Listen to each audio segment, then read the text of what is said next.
सत्संग रोज करते रहना, गुरुदेव की कैसेट सीडी के द्वारा, MP3 के द्वारा। संसार में लोग सत्संग के बिना जो क्षण भंगुर है उसके लिए शाश्वत को गंवा देते हैं। धन को इकट्ठा करने के लिए ईश्वर का ध्यान गंवा देते हैं।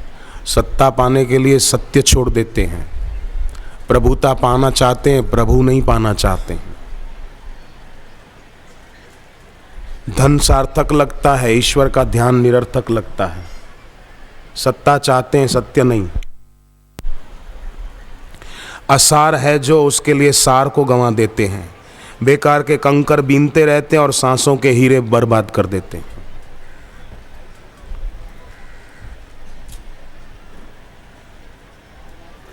उन राहों को चुना था जिनकी ना कोई मंजिल, कितना समय गंवाया पर हुआ ना कुछ भी हासिल।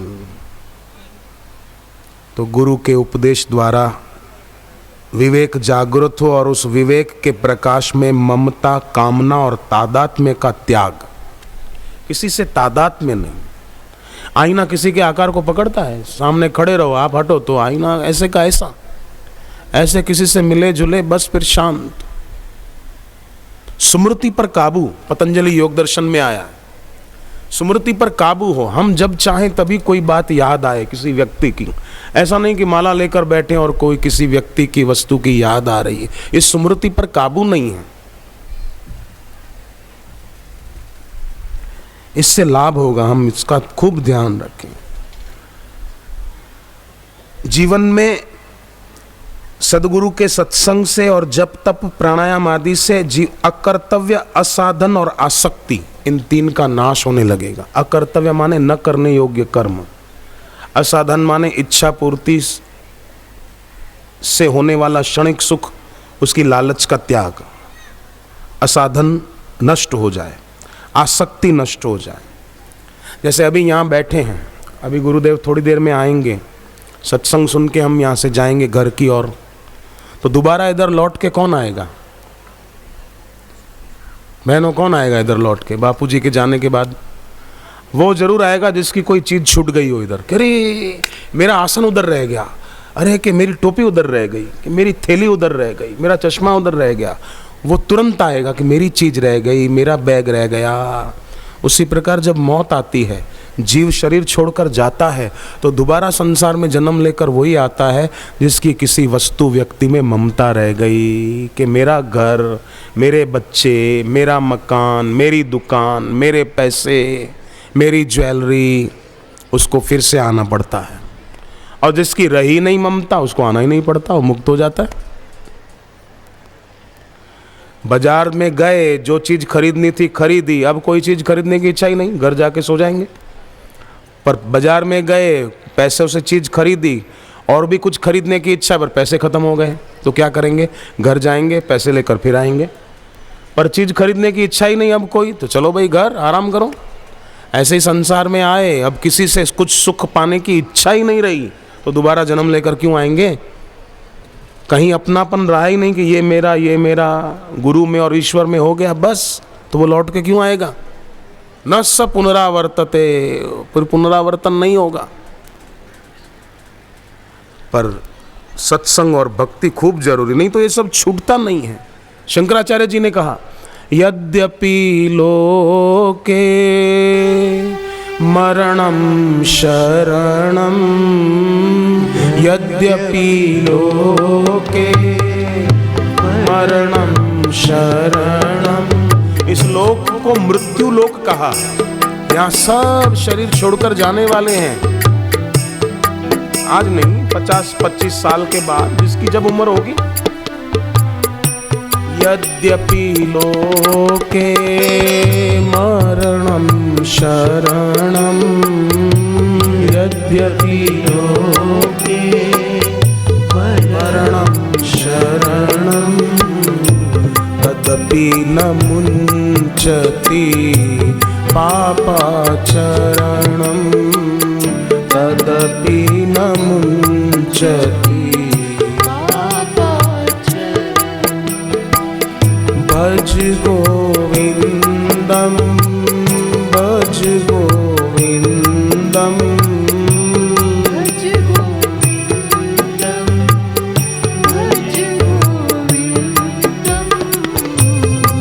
गोविंदम, भज गोविंदम,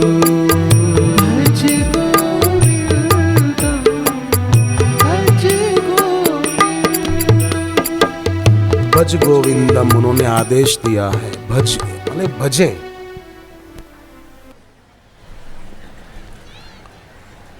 जब तब खूब करें तो अकर्तव्य, असाधन और आसक्ति का नाश अपने आप होगा। और जब जीवन में से इन तीन का नाश होगा तब गुरु कृपा से बोध हो जाएगा, तत्व बोध हो जाएगा। क्योंकि निष्कामता, निर्ममता, कोई कामना नहीं, किसी में ममता नहीं, ये ईश्वर और गुरु से आत्मीयता को सजीव बनाती है। और जिस साधक की अपने गुरु से आत्मीयता हो गई ना, अपनापन जग गया, आत्मीयता हो गई पक्की, प्रगाढ़, बस फिर उसका काम बाकी क्या रहा। फिर से सुन लें, निष्कामता और निर्ममता अपने स्वामी से आत्मीयता को सजीव बनाती है। नहीं तो आत्मीयता नाम की होती है, निर्जीव होती है। जैसे कोई आत्मीयता ना हो गुरु में, कामना और ममता खूब हो बाहर की चीजों में, मिली हुई वस्तु में ममता और न मिली वस्तु की कामना, तो गुरु के चित्र को देखने बैठेगा एकटक, पर एक आध 2 मिनट एकटक देखेगा, फिर आंखें तो खुली होगी पर मुर्दा आंखों से देखता रहेगा, दिमाग कहीं घूमता रहेगा। बाहर से तो लगेगा देख रहा है पर दिमाग घूम रहा है, मनोराज हो रहा है। तो मनोराज कैसे मिटता है? दीर्घ प्रणवम उच्चार्यम मनोराज्य विलीयते। ओमकार का, प्रणव का उच्चारण, गुंजन से मनोराज नष्ट हो जाता है। तो निष्कामता और निर्ममता से आत्मीयता सजीव बनती है। श्रद्धा और विश्वास से आत्मीयता मिलती है। सदगुरु के प्रति श्रद्धा खूब हो, विश्वास खूब उनके वचनों में, इससे आत्मीयता मिलेगी।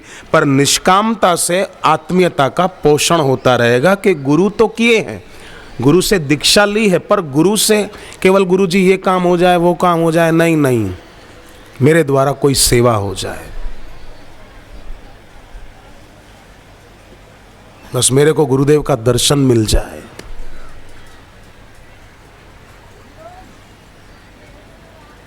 ये एक भाव। तो फिर से सुन लें, श्रद्धा और विश्वास से आत्मीयता मिलेगी, निष्कामता से आत्मीयता को बल मिलेगा, पोषण मिलेगा। और आत्मीयता सद गई गुरु से, उसका कल्याण निश्चित है, निश्चित। फिर वो कभी भयभीत, चिंतित, परेशान नहीं होगा। देखो, ईश्वर है भयहारी, ठीक बात है, ईश्वर भय से मुक्त करने वाले हैं ना। जैसे वाल्मीकि रामायण का वचन है, सक्रदेव प्रपन्नाय तवा स्मिति चयाचते अभयम सर्वभूतेभ्यो ददाम्ये तद व्रतम ममः। भगवान कहते हैं वाल्मीकि रामायण में कि जो मेरी शरण आता है मैं उसे सबसे अभय कर देता हूं। सुग्रीव को भी कहा, सखा सोच त्यागहु बल मोरे, सब विधि काज घटब मैं तोरे। तो भगवान है भयहारी, सदगुरु है भयहारी, भयनाशन दुर्मति हरण कली में हरि को नाम। तो भयहारी ईश्वर और गुरु के हैं हम उनके भक्त हैं ना। तो भयहारी के होकर भयभीत होना, ये कितनी आश्चर्य की बात है कि जो सब प्रकार के भयों से मुक्ति दिलाने वाले हैं, भयहारी हैं, उनके होकर भी भयभीत होना कि किसी ने कुछ कर दिया है, कोई कुछ कर देगा। करना, कोई बोले ना मैं कर दूंगा, तो बोले ठीक है कर, तुझे जो करना है कर। भजन सुनाना उसको, ये हाँ देखे जरा। तो भयहारी के होकर भयभीत होना, ये उनका अनादर नहीं है। एक तरफ बाहर से तो गुरु का आदर करें और ईश्वर का आदर करें, पूजन करें मंदिर में जाकर, और फिर हम भयभीत होते रहें। तो बाहर से भले अगरबत्ती जलाई, दिया जलाया, पर हमने उनका अनादर कर दिया। वो है भयहारी, उनको लगेगा मैं हूं भयहारी और ये बेचारा भयभीत हो रहा है किसी अरे गहरे व्यक्ति से। खरदूषण और त्रिशिरा राम जी को डराने के लिए आए। कौन हो तुम? राम जी ने कहा हम क्षत्रिय वन मृगया करहीं, हम क्षत्रिय हैं, जंगल में शिकार के लिए आए हैं। तुमसे खल मृग खोजत फिरहीं, तुम्हारे जैसे पशुओं को हम ढूंढते फिरते हैं। खरदूषण ने कहा क्या बोलते हो? डराना चाहा तो राम जी ने क्या कहा? ए रिपु बलवान देख ही नहीं डरहीं, शत्रु को बलवान देखकर हम डरते नहीं हैं। एक बार काल हुसन लड़हीं, काल से लड़ने की ताकत हम रखते हैं, खबरदार। तो उन ईश्वर के हम भक्त हैं, ईश्वर प्राप्त गुरु के भक्त हैं, फिर भयभीत क्यों होना?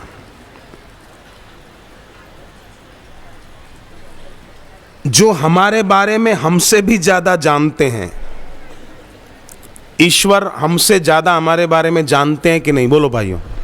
भगवान ने तो हमको जन्म दिया, मनुष्य शरीर किसने दिया? ईश्वर ने दिया। जो हमारे बारे में हमसे ज्यादा जानते हैं, क्या कमाल है, लोग उन्हीं को अपने बारे में सुनाते हैं कि हम दुखी हैं, हम दुखी हैं, हम परेशान हैं। वो हमसे ज्यादा जानते हैं। घट घट के अंतर की जानत, भले बुरे की पीर पहचानत। और हम कितने नादान के हम उनको सुनाते हैं। नहीं। मां ने बेटे को पूजा के लिए धूप लाने भेजा। धूप करते हैं ना, धूप सामग्री। मां ने कहा जाओ बेटे धूप लेकर आओ। तो बेटा बोला मां अभी निकली नहीं है।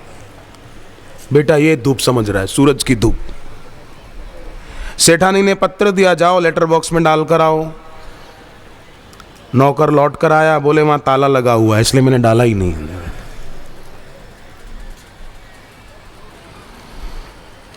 बाप बोला बेटे को कि तू धरती पर भार है, भार। बेटा बोला इसलिए तो पायलट बनना चाहता हूं, उड़ता फिरूंगा आकाश में।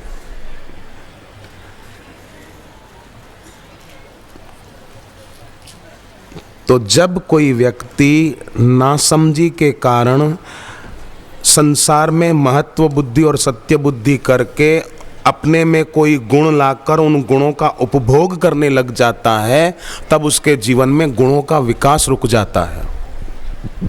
इसलिए अपने में कोई गुण जागे, सद्गुण जागे, तो उनका उपभोग न करें, गुणों का विकास रुक जाएगा। मैं बड़ा सद्गुणी हूं ये भी अभिमान न लाएं, अपितु हे भगवान आपकी कृपा से सद्गुण आया, कृपा करो मेरे सद्गुण और बढ़े, मेरी अच्छी आदतें और बढ़े, मेरी निष्कामता और मजबूत हो, ऐसी प्रार्थना करें। गुणों का उपभोग करने से विकास रुक जाता है। जैसे पैसा खर्च करने लग गए, खर्च कर रहे हैं तो उपार्जन कैसे होगा? थोड़ा समय देना पड़ेगा ना उसके लिए।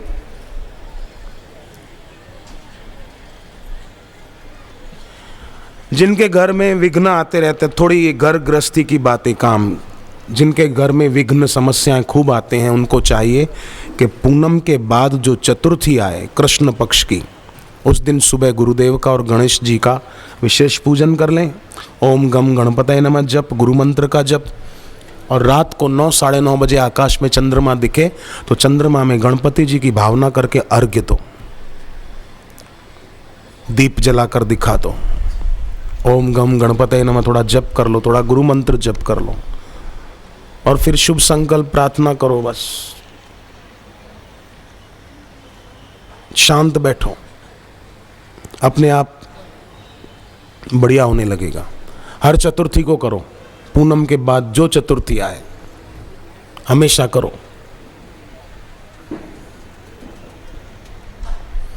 रोज घर से बाहर जाओ भाई लोग तो पूर्व दिशा की ओर मुंह करके अपने को तिलक करके फिर निकलो। बहनें सुबह घर से बाहर जाती हो अगर कहीं तो उत्तर दिशा की ओर मुंह करके तिलक करके फिर घर से निकलो। विष्णु सहस्त्र नाम का 78वां श्लोक, जिनको आर्थिक परेशानी रहती है, पैसों की तंगी रहती है, 78वां श्लोक विष्णु सहस्त्र नाम का रोज 10 बार पढ़ो, 11 बार पढ़ो, समय हो तो 21 बार पढ़ो। उसको कंठस्थ कर लो।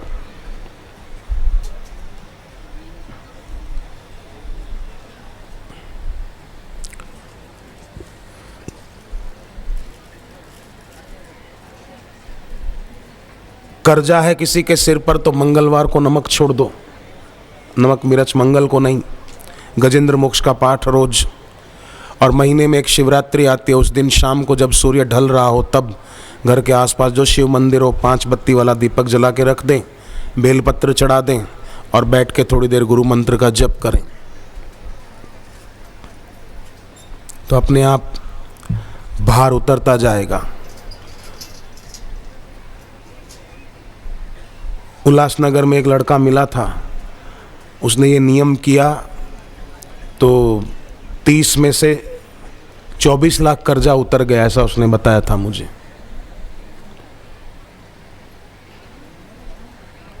शाहदा में एक भाई मिले, उन्होंने बताया 18 लाख कर्जा था, उतर गया था। कर्जा मत रहने दो, अपने सिर पे भार उतार दें, और अगर अभी उतार न पाए तो उसकी चिंता भी न करेंगे कैसे उतरेगा कैसे उतरेगा। नियम पालें अपने आप और पुरुषार्थ करें, आलसी न बने, अपने आप भार उतर जाएगा। कृपा में बड़ी शक्ति है और उनकी कृपा में कोई कमी नहीं आने वाली है। आश्रम में जाएं, वट वृक्ष की परिक्रमा करें, थोड़ी देर बैठ के जप करें और सुबह जल्दी उठने की आदत डालें।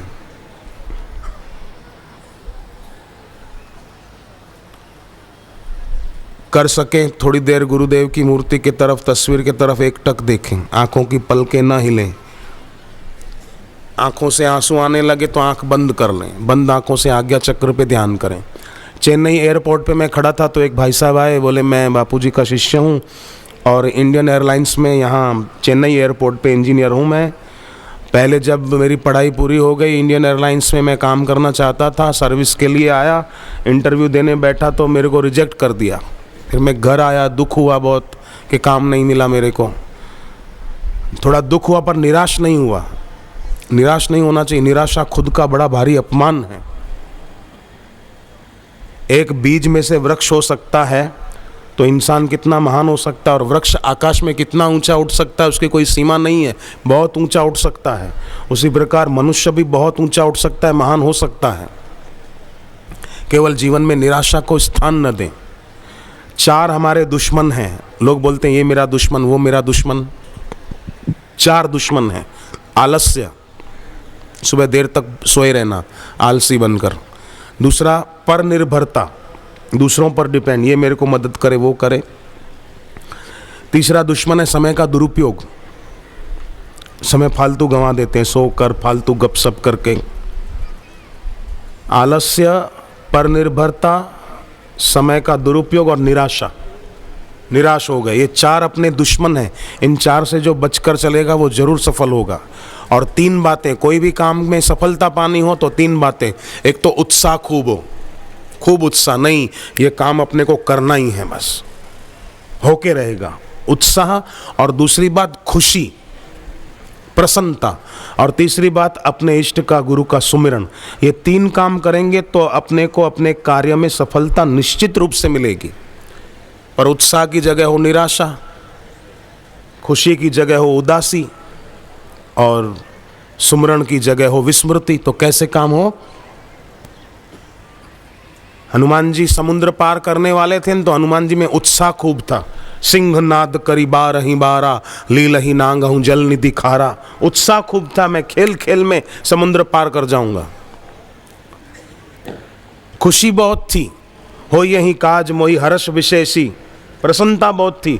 और बार बार रघुवीर संभारी, बार बार अपने स्वामी का, राम जी का सुमिरन कर रहे थे, तो सफलता मिल गई ना। तो हनुमान जी ने शिक्षा दी है, उत्साह खूब रखो अपना, खुशी बनाए रखो, प्रसन्नता। और तीसरी बात अपने स्वामी का सुमिरन, सफलता जरूर। विद्यार्थी भाई बहनें पढ़ते हैं तो वे भी पढ़ाई में उत्साह, प्रसन्नता, टेंशन नहीं, एग्जाम है एग्जाम है एग्जाम, अरे नहीं, तनाव मुक्त। और सुमिरन अपने स्वामी का, सारस्वती मंत्र मिला विद्यार्थियों को, अपना सारस्वती मंत्र जपें। तो उन विद्यार्थियों को सफलता मिलेगी। घबरा न जाएं, निराश ना हो जाएं। शिक्षक ने एक विद्यार्थी को कहा तेरे को भूगोल नहीं आता, गणित नहीं आता, विज्ञान का कुछ नहीं आता, आखिर तेरे को आता क्या है? लड़का बोला सर इन सब का नाम सुनकर पसीना आता है। घबरा जाता है बहुत। तो पुरुषार्थ परमदेव पुस्तक बच्चों को देनी चाहिए, बाल संस्कार पुस्तक बच्चों को देनी चाहिए। कई पुस्तकें ऐसी हैं जो बच्चों के लिए खास उपयोगी हैं, वो अपने बच्चों को दीजिए, अपने रिश्तेदारों के बच्चों को दीजिए, अपनी बहन भाई के बच्चों तक वो पुस्तकें पहुंचाने की सेवा कीजिए, ताकि उन बच्चों का भविष्य भी उज्जवल हो, वो बच्चे भी पढ़ाई लिखाई में सफलता पाएं और बड़े होकर बच्चे कुछ ऐसे काम करें कि माँ बाप का नाम रोशन हो, माँ बाप गर्व से कहें ये मेरा बेटा है, मेरी बेटी है, और हमारी भी उपासना भक्ति बढ़े। मेरे को उसको देखकर आकर्षण हो गया, अमुक चीज़ देखकर मेरे को खाने की इच्छा हो गई, अमुक व्यक्ति को देखकर मेरे को उससे फ्रेंडशिप करने की इच्छा हो गई। अरे जा, देखे हुए दृश्य में इतना बल हो सकता है क्या कि वो हमको आकर्षित कर दे? दृश्य जो खुद परिवर्तनशील है, विनाशी है, विनाशी अविनाशी को आकर्षित कर दे, विनाशी अविनाशी को आसक्त कर दे, अपनी तरफ खींच दे। ये विनाशी की ताकत नहीं है, ये हमारी कमजोरी है, अपनी कमजोरी। नहीं तो दृश्य में इतना बल है ही नहीं कि हमको आकर्षित करे। किसी का रूप देखकर आकर्षित हो गए, कोई खाने की चीज देखकर आकर्षित हो गए, मैं ये खाऊं, मैं इससे मिलूं, मेरी इससे शादी हो। नहीं, ये दृश्य में बल नहीं है, ये कमजोरी हमारी है। और वो कमजोरी क्या है? विवेक का अनादर ही कमजोरी है। बस तो प्रार्थना करनी चाहिए, प्राणायाम करने चाहिए, आसन करने चाहिए, सुबह जल्दी उठना चाहिए, तो ये कमजोरी दूर होगी, हमें बल प्राप्त होगा ना, आध्यात्मिक बल बढ़ेगा हमारा इस साधना को करने से। पर कई लोग शरीर को ही बलवान बनाने की ताक में रहते हैं, सुबह उठकर जॉगिंग करेंगे, दौड़ेंगे, शरीर को ठीक रखना चाहते हैं, मन को नहीं, बुद्धि को नहीं।